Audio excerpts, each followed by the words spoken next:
So when we're talking about compaction layers, it's important to realise that there are a few tools that you can use, but when we're trying to do anything with remediating soils, we want to talk about the three-legged stool. So biology, chemistry, so your minerals, and physical. So how can we use all three to actually remediate the soil? Because if we just use one part of the stool, it'll take a lot longer to remediate. So if you're wanting short-term fix and production gains, you can do something like deep ripping, but just know that that's not going to fix all the problems in this area. So you'll actually probably have to come back in a year or 2 or 3 years and redo it again. So you're just using money through fuel to rip up this area. So if we're wanting to deep rip, we can do things like add liquid lime down the back or an EM product, so a biological that can start getting getting those soils operating and getting that biology down there to start functioning at a deeper level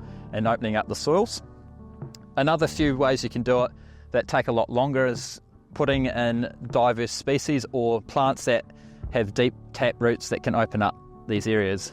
Some other options are actually using like chemistry, so we use calcium, which flocculates the soil, which is opening it up and creates an aggregation. So if we want long-term success for compaction, we actually want to do 3 things here. We want to mechanically, so get things opening and livening up and get some air down there so the roots and the biology can get down. We can then also do some soil testing so we can figure out whether we need calcium to open up those soils and why are they so tight.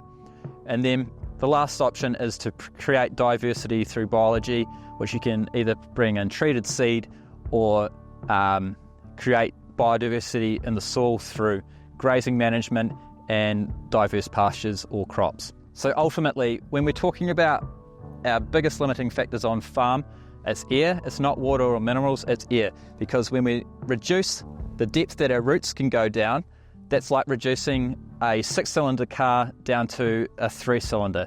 That's not going to perform as well. So we want to be able to open our whole engine up, use all those cylinders, and just have production cranking along.